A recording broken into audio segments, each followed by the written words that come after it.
नमस्कार, प्रणाम, हर हर महादेव, जय सिया राम। प्रेमानंद जी महाराज का पिछले 3-4 सालों से हम जैसे युवाओं के लिए, इस समाज के लिए योगदान किस प्रकार का रहा है ये बताने की आवश्यकता नहीं है, क्योंकि जो आत्महत्या कर रहा था वो प्रेमानंद जी महाराज को सुनकर नाम जप करने लगा।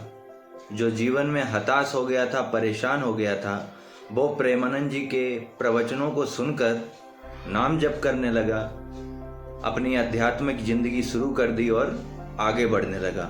और भी कई तरीके चमत्कार और भी कई तरीके से प्रेमानंद जी महाराज ने समाज में रह रहे हताश लोगों का, हार मान चुके लोगों का मार्गदर्शन किया है।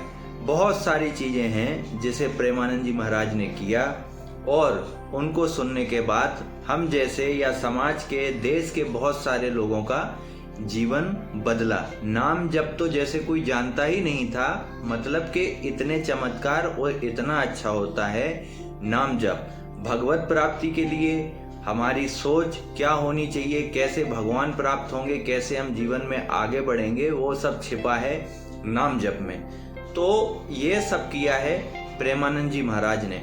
अब उन्हीं प्रेमानंद जी महाराज को लेकर सवाल उठ रहे हैं कि वो अपनी रैलियां जो करते थे, वो जो अपनी यात्रा सुबह सुबह निकालते थे, लोगों को उसमें आतंकवादी वाली फील आ रही है। वृंदावन के जो रहवासी हैं उनके द्वारा इस प्रकार की जब टिप्पणियां हुई तो सुनने में बड़ा दुख हुआ कि ये वही हिंदू और सनातनी लोग हैं जिन्हें वृंदावन में रह रहे प्रेमानंद जी महाराज की रैलियों से इतनी घृणा है। एक लेडीज तो कह रही है कि जब वो निकलते हैं तो एटम बम और पटाखे फोड़े जाते हैं, जिससे उन्हें बहुत तकलीफ होती है और लोगों को हो सकता है हार्ट अटैक आ जाए। ऐसे तरीके के प्रवचन करने वाले और लोगों का जीवन बदलने वाले प्रेमानंद जी महाराज के बारे में इन लोगों का कहना है। अब सही बात क्या है मालूम है ना? जो वृंदावन में बाहर के लोग आकर बसे हुए थे वो 2 नंबर के धंधा करते थे या कर रहे हैं। जहाँ से प्रेमानंद जी महाराज की झांकी ये यात्रा निकलती है, वहाँ की सारी दुकानें बंद हो चुकी हैं, उनके कोई धंधे नहीं हो रहे। जैसे गांजा, चरस और भी कई 2 नंबर के काम वहाँ पे हुआ करते थे, लेकिन अब प्रशासन के चलते और प्रेमानंद जी महाराज के चलते वो सब बंद हो चुके हैं।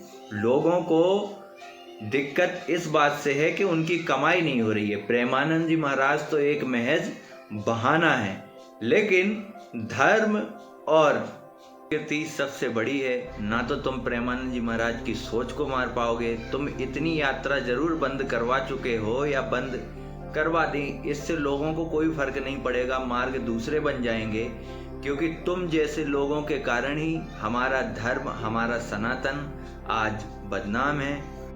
आज उस देवता, उस महापुरुष के बारे में तुम इतनी भद्दी बातें कर रहे हो। आज अगर कोई ये रैलियां मनोरंजन की होती, शीला की जवानी या फिर दूसरे गानों पर लोग ठरक रहे होते तो तुम्हें कोई आपत्ति नहीं होती, मगर आज ये धार्मिक और अच्छी चीज़ों की रैलियां या सुबह सुबह फेरी निकल रही है तो तुम्हें बड़ी दिक्कत हो रही है।